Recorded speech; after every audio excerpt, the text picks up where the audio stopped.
Respetables hermanos y hermanas, nuevamente está con ustedes el hermano Alexander Castellanos, siempre desde la Iglesia de Cristo en la República de El Salvador. Hoy miércoles estoy transmitiendo a través del Alumbrador Cristiano y a través de mi especial programa Te Daré lo Mejor. Los días miércoles estoy presentando estudios sobre la vida y ministerio de Cristo. Hoy vamos a continuar con el subtema lo que significa ser mi discípulo. Hoy vamos a ver la parte tercera y será la última de este subtema. De manera pues que nos vamos a edificar muchísimo en lo que la palabra de Dios nos dice respecto de este episodio de la vida de nuestro Señor Jesucristo. Pero mientras tanto vamos siempre a encomendarnos al Señor para que Él me dirija en lo que les voy a presentar. Padre Celestial, una vez más te agradecemos en gran manera por el estudio de tu palabra sobre la vida y ministerio de Cristo. Gracias por ello, Señor. Que tú siempre seas muy honrado y que haya mucha edificación para la hermandad que escucha. En el nombre de nuestro Señor Jesucristo. Amén. Amén. Bueno, esta es la lección número 93. Ya gracias a Dios vamos avanzando en este estudio. Quién sabe, a lo mejor sean unas 200 lecciones. Es un estudio muy extenso, gracias a Dios. A mí me fascina este tema de la vida y ministerio de nuestro Señor Jesucristo y espero que a ustedes también. Bueno, voy a hacer un resumen de lo que hemos visto en las dos lecciones anteriores para entonarnos en esta última parte que les voy a presentar. Primero hemos visto que confíe en el poder de Dios, no en su propia capacidad. Luego hemos visto confíe en la palabra del Señor, no en su propio entendimiento. Y en tercer lugar hemos visto, preocúpese por la causa del Señor, no por sus propios derechos. Y el que estamos viendo, que vamos a continuar esta tarde, es promueva la obra del Señor, no sus propios intereses. Y de esta parte hemos visto la enseñanza más importante relacionada con los niños.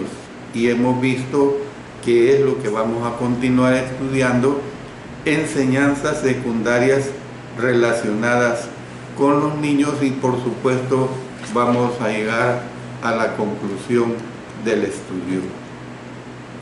Vamos pues a seguir adelante. Si usted recuerda, en la última lección estuvimos hablando acerca de los pequeños, comparándolo con los niños. Recuerde bien cómo es que hemos estado haciendo esta relación y eso es lo que vamos a ver. Vamos a ver 4 puntos importantes. El primer punto es: debe recibirse a los pequeños. Por supuesto basado en Mateo 18, Marcos 9 y Lucas 9. Cristo comenzó esta parte de su sermón diciendo que debe recibirse a los pequeños. Él dice en Marcos 9:37, el que reciba en mi nombre a un niño como este, me recibe a mí, y el que a mí me recibe, no me recibe a mí, sino al que me envió. Jesús usó anteriormente las mismas palabras para referirse a las personas que reciben a sus discípulos. Mire lo que tenemos en Mateo 10:40. El que a vosotros recibe, a mí me recibe, y el que me recibe a mí, recibe al que me envió. Luego en Juan 13:20 prácticamente se repite lo mismo. Usted sabe que los niños son especiales. Yo creo que todos nosotros que hemos sido padres, que tenemos nietos y que vemos a los niños en general, podemos ver generalmente que los niños son especiales, gracias a Dios. El potencial que tiene cada uno de ellos para el bien o para el mal es enorme. Jamás debemos considerarlos un fastidio que se ha de tolerar. Debemos amarlos, debemos criarlos y tratar de protegerlos. Debemos entender que cada uno de ellos constituye la personificación de una oportunidad. Por eso es que debemos hacer todo lo posible por enseñarles e instruirles en el camino del Señor. Instruye al niño en su camino y aun cuando fuere viejo no se apartará de él. Proverbios 22:6. Las palabras que dijo Jesús sobre recibir a las personas y el uso que él hizo de la frase en mi nombre, le recordó a Juan un evento reciente durante el cual él no recibió a alguien que estaba haciendo algo en el nombre de Cristo. Como a veces hacen los estudiantes, pues él interrumpió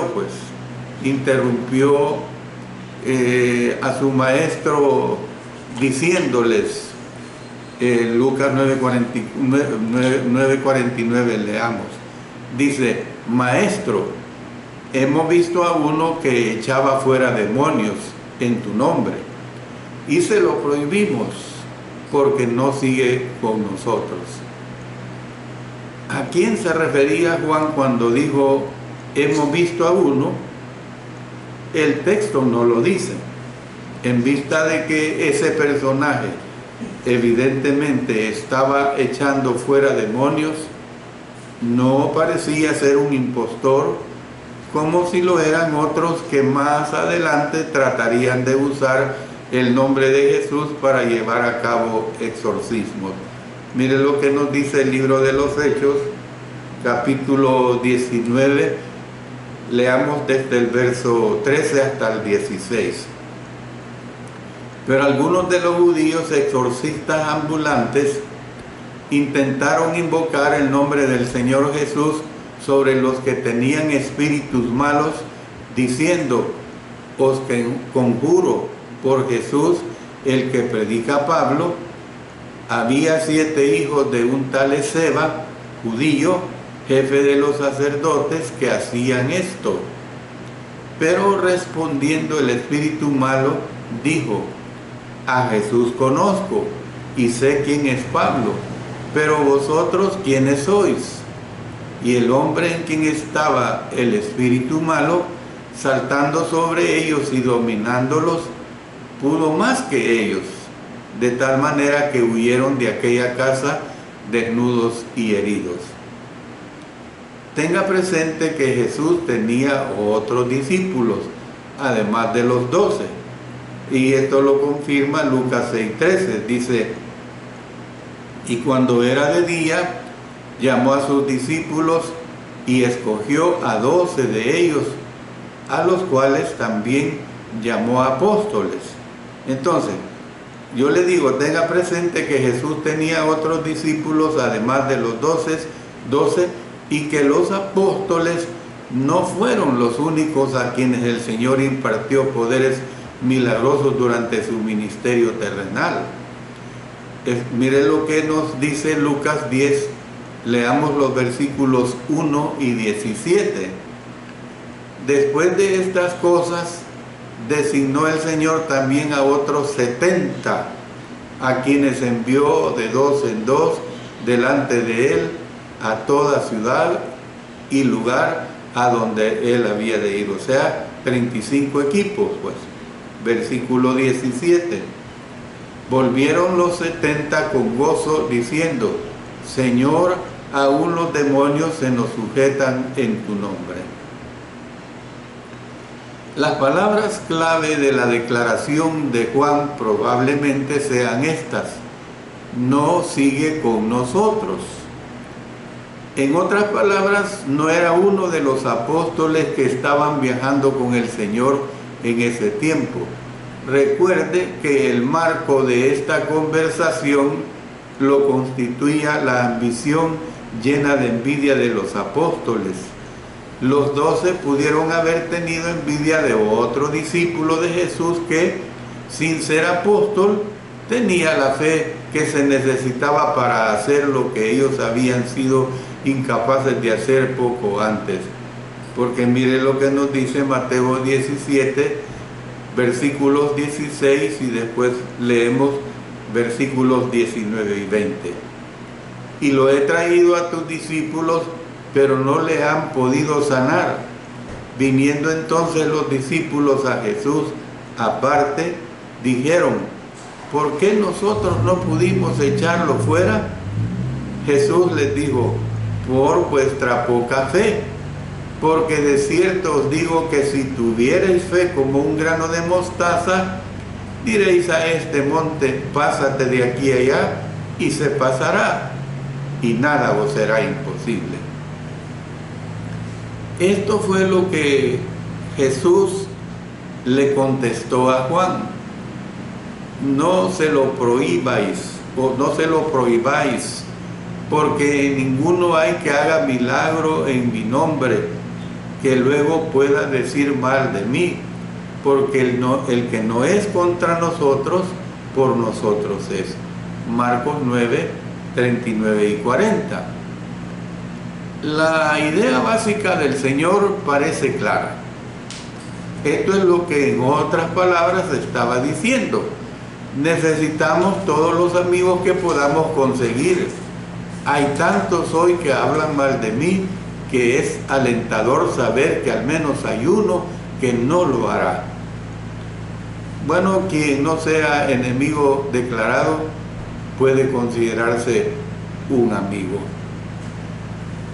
Lamentablemente, algunos usan el versículo 40 de Marcos 9 que dice: porque el que no es contra nosotros, por nosotros es. Lo enseñan erradamente para enseñar que Cristo recibe a quien quiera que afirme que es por Él y que haga buenas obras en su nombre. Insisten, por lo tanto, en que debemos recibir a personas que así hagan, obedezcan o no los mandamientos de Jesús. Esto es totalmente erróneo. Tal interpretación haría pues que el versículo entrara en contradicción con Mateo 7, 21 y 23 al 23, donde se lee: no todo el que me dice Señor, Señor, entrará en el reino de los cielos, sino el que hace la voluntad de mi Padre que está en los cielos. Muchos me dirán en aquel día: Señor, Señor, ¿no profetizamos en tu nombre, y en tu nombre echamos fuera demonios, y en tu nombre hicimos muchos milagros? Y entonces les declararé: nunca os conocí, apartados de mí, hacedores de maldad. Marcos 9:40 es la otra cara de una verdad anunciada anteriormente por el Señor. Cuando dice: el que no es conmigo, contra mí es, y el que conmigo no recoge, desparrama. Mateo 12:30. Cuando los dos pasajes se ponen el uno junto al otro, ellos declaran la imposibilidad de permanecer neutrales en cuanto a Jesús. Aquí en nuestro país y en otros se dice la otra cara de la moneda. Cuando estoy diciendo en Marcos 9:40 es la otra cara de una verdad anunciada anteriormente por el Señor. En Marcos 9:41, Jesús volvió al tema de recibir, solo que ahora lo aplicó a sus apóstoles. Dice: y cualquiera que os diere un vaso de agua en mi nombre, porque sois de Cristo, de cierto os digo que no perderá su recompensa. Cuando el Señor hizo esta aseveración, Él no estaba metiendo todos los requisitos para la salvación en un solo versículo y en un solo acto. Si hubiera estado haciendo así, podríamos prescindir de la invitación a creer y bautizarse. Podríamos prescindir de lo que dice Marcos en el capítulo 16, 15 y 16, y les dijo: id por todo el mundo y predicad el evangelio a toda criatura. El que creyere y fuere bautizado será salvo, mas el que no creyere será condenado. Lamentablemente muchos religiosos hacen a un lado esta declaración bien clara que aquí se presenta. Dice Gálatas 3, 26 y 27: pues todos sois hijos de Dios por la fe en Cristo Jesús. Si nos quedamos ahí, todos sois hijos de Dios, pero mire lo que dice: porque todos los que habéis sido bautizados en Cristo, de Cristo estáis revestidos.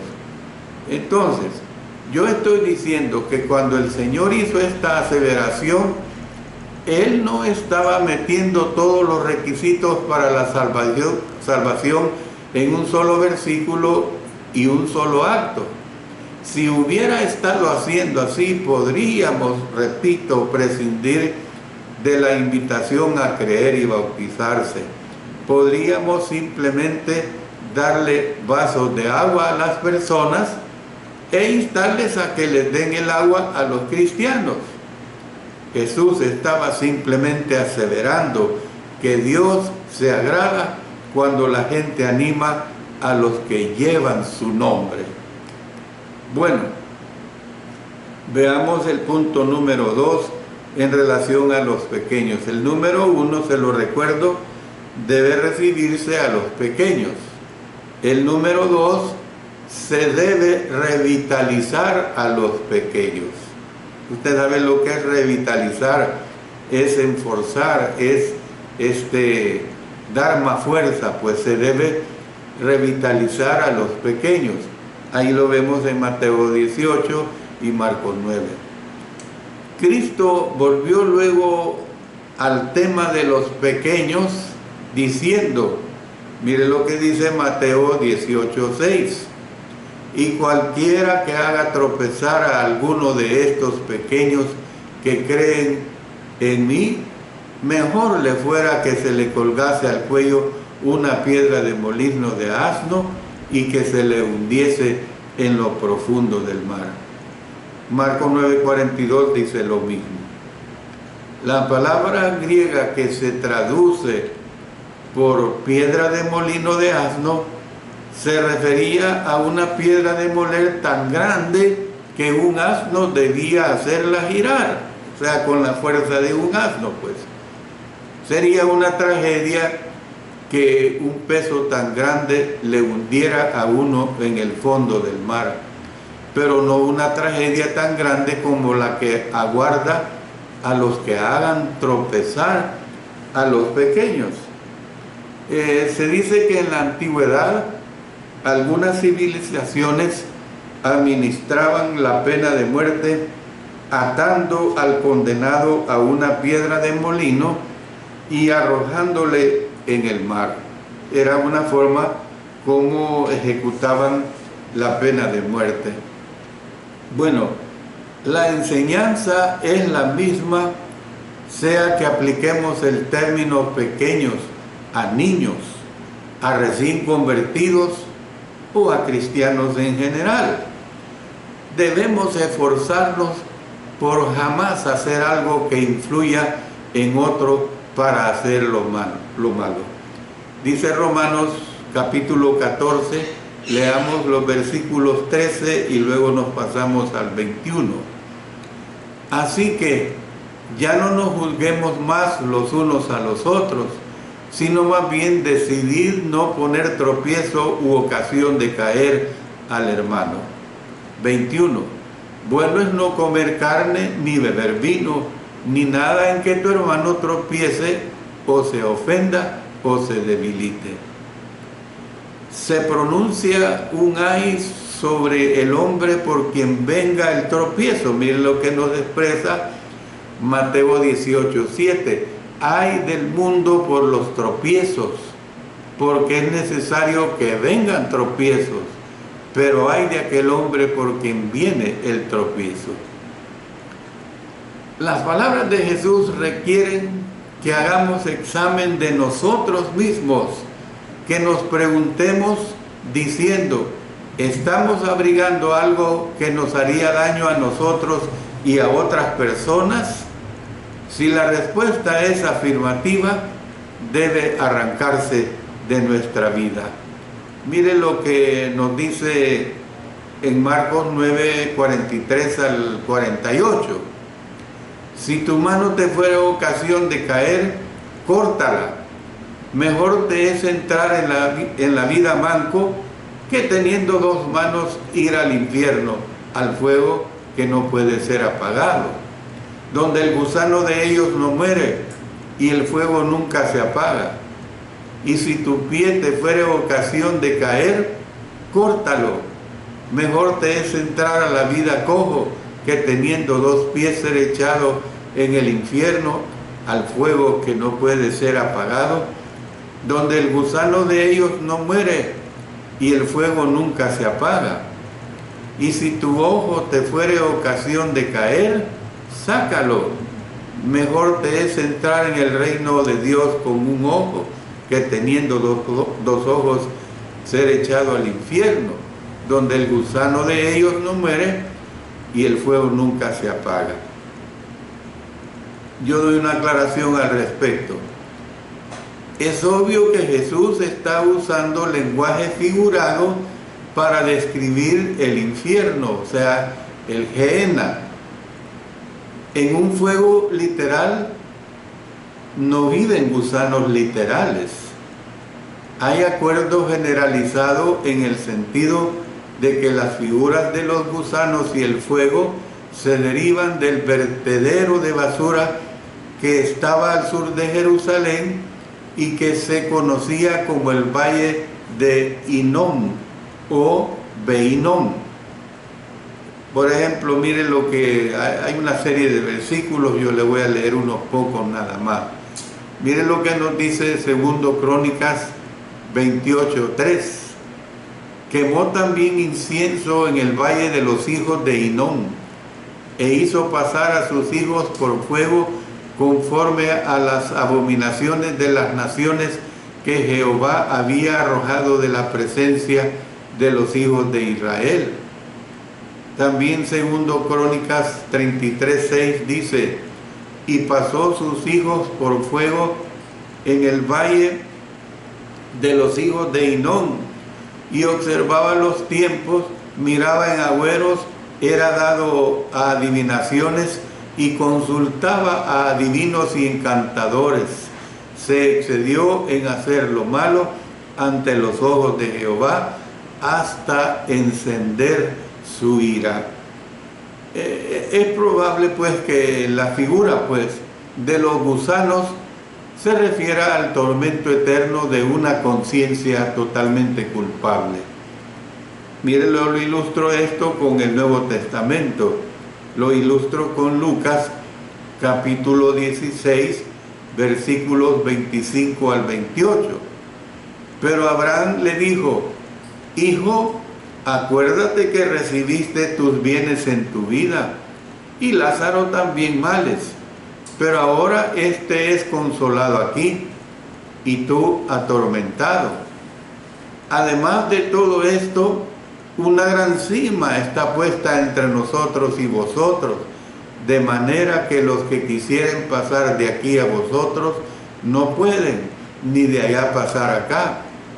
Entonces le dijo, te ruego, pues, Padre, que le envíes a la casa de mi padre, porque tengo 5 hermanos, para que les testifique, a fin de que no vengan ellos también a este lugar de tormento.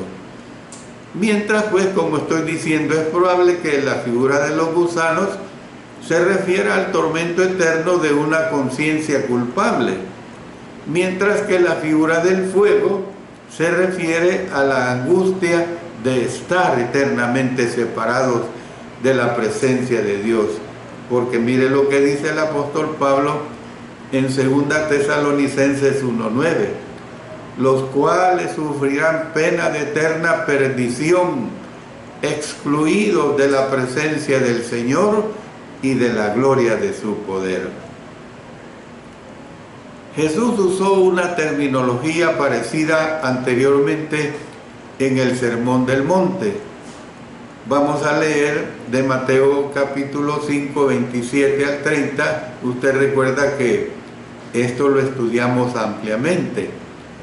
Oísteis que fue dicho, no cometerás adulterio. Pero yo os digo que cualquiera que mira a una mujer para codiciarla, ya adulteró con ella en su corazón. Por tanto, si tu ojo derecho te es ocasión de caer, sácalo y échalo de ti, pues mejor te es que se pierda uno de tus miembros y no que todo tu cuerpo sea echado al infierno. Y si tu mano derecha te es ocasión de caer, córtala y échala de ti, pues mejor te es que se pierda uno de tus miembros y no que todo tu cuerpo sea echado al infierno. Bueno, el Señor, yo doy esta aclaración, el Señor no estaba fomentando la mutilación del cuerpo, sino que Él estaba aleccionando al alma. Cualquier cosa que incite al mal en nuestra vida, por más preciosa que sea, debe extirparse sin miramientos. Esa es la lección que se está dando acá, se lo repito, el Señor no estaba fomentando la mutilación del cuerpo, sino el aleccionamiento del alma. Por eso es que cualquier cosa que incite al mal en nuestra vida, por más preciosa que sea, debe extirparse sin miramientos. A propósito del infierno, donde el gusano de ellos no muere y el fuego nunca se apaga, Jesús añadió estas insospechadas palabras. Dice, porque todos serán salados con el fuego. Marcos 9:49. Hay algunas versiones que dice, y todo sacrificio será salado con sal. Estas palabras no se encuentran en la mayoría de los manuscritos más antiguos, sin embargo, refuerzan el concepto de la conservación. O sea que en los tiempos del Antiguo Testamento, la sal del pacto, miren lo que nos dice Levítico 2:13, y sazonarás con sal toda ofrenda que presentes, y no harás que falte jamás de tu ofrenda la sal del pacto de tu Dios, en toda ofrenda tuya ofrecerás sal. Entonces, estoy diciendo pues que estas palabras en los tiempos del Antiguo Testamento, la sal del pacto purificaba pues y conservaba el sacrificio para referirse a un agente que conserva. Es probable que sea la idea de la conservación la que también se tenga presente aquí. Los impíos serán conservados en el fuego del infierno. ¿Qué es lo que nos dice? Esto es, jamás morirán, pues. La promesa de ser conservados en el cielo es un pensamiento glorioso. La idea de ser conservados en el infierno es un horror que escapa a toda comparación. En el siguiente versículo, Cristo le dio otro giro a la imagen de la sal. Mire lo que dice en Marcos 9:50. Buena es la sal, Mas si la sal se hace insípida, ¿con qué la sazonaréis? Tened sal en vosotros mismos y tened paz los unos con los otros. El Señor estaba repitiendo pues la idea que enunció en el Sermón del Monte, lo que leímos hace un momento en Mateo 5:13. Vosotros sois la sal de la tierra, pero si la sal se desvaneciere, ¿con qué será salada? No sirve más para nada, sino para ser echada fuera y hollada por los hombres. Entonces, a la cual añadió esta aplicación práctica. Si seguían disputando entre ellos, miren lo que dice Lucas 9:46. Entonces entraron en discusión sobre quién de ellos sería el mayor. Entonces, ¿qué es lo que le está diciendo el Señor? Que serían insípidos y no podrían ser la sal de la tierra. Necesitaban aprender a tener paz los unos con los otros, del mismo modo que nosotros, hermanos y hermanas, necesitamos aprender a tener paz los unos con los otros. Bueno, siguiendo con esta disertación acerca de los pequeños, voy a entrar a la tercera. Primera, debe recibirse a los pequeños.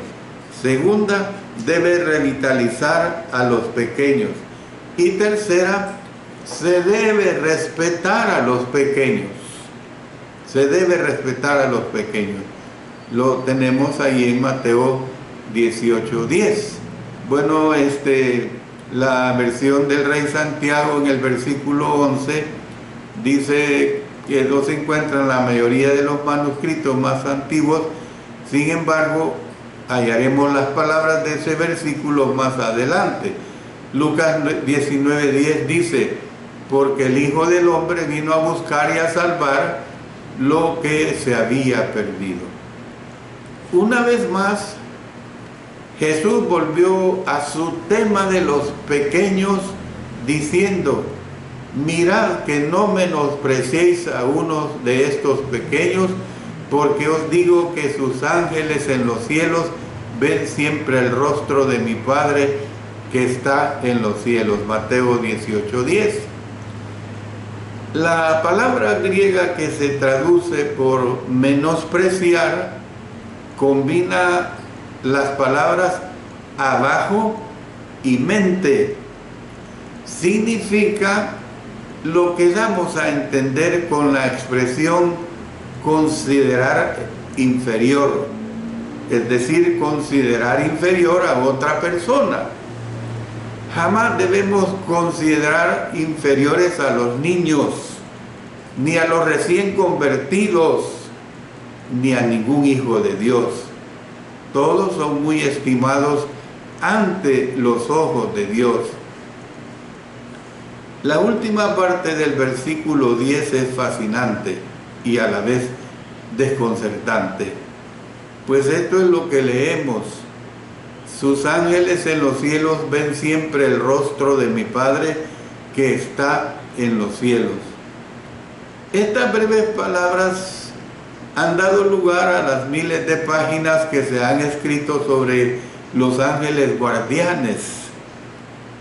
La Biblia ciertamente enseña que los ángeles, como nos dice Hebreos 1:14, son espíritus ministradores enviados para servicio a favor de los que serán herederos de la salvación. Aún más, este versículo insinúa que la administración que lleva a cabo los ángeles no solo es general, sino que también especial, al encargárseles a ciertos ángeles el cuidado de ciertas personas. Cualquier enseñanza que no esté contenida dentro de estas verdades generales es pura conjetura. El hecho de que todos los días mueren niños y que muchos mueren de modo espantoso debe ser suficiente para convencernos de que los ángeles guardianes no están autorizados para hacer a un lado las leyes naturales de Dios. De hecho, el tenor general de la palabra de Dios insinuaría que su interés primordial no es la salud física, sino el bienestar espiritual. Es probable que haríamos bien en considerar, miren lo que dice Mateo otra vez, Mateo 18:10. Mirad que no menospreciéis a uno de estos pequeños, porque os digo que sus ángeles en los cielos ven siempre el rostro de mi Padre que está en los cielos. Entonces, por eso digo que de hecho el tenor general de la palabra de Dios insinuaría que su interés primordial no es la salud física, sino el bienestar espiritual, y que es probable que haríamos bien en considerar lo que leemos de Mateo 18:10 como simplemente otra prueba de que Dios cuida de los que son suyos, y no sacar más conclusiones que esta. Dice 1 Pedro 5:7, echando toda vuestra ansiedad sobre Él, porque Él tiene cuidado de vosotros. Luego en el libro de Ezequiel 34:12 nos dice, como reconoce su rebaño el pastor el día que está en medio de sus ovejas esparcidas, así reconoceré mis ovejas y las libraré de todos los lugares en que fueron esparcidas el día del nublado y de la oscuridad. Bueno, paso a la cuarta y última parte de tomar en cuenta a los pequeños. ¿Cuál es? Se debe restaurar a los pequeños. Número 1, debe recibirse a los pequeños. Número 2, debe revitalizar a los pequeños. Número 3, se debe respetar a los pequeños.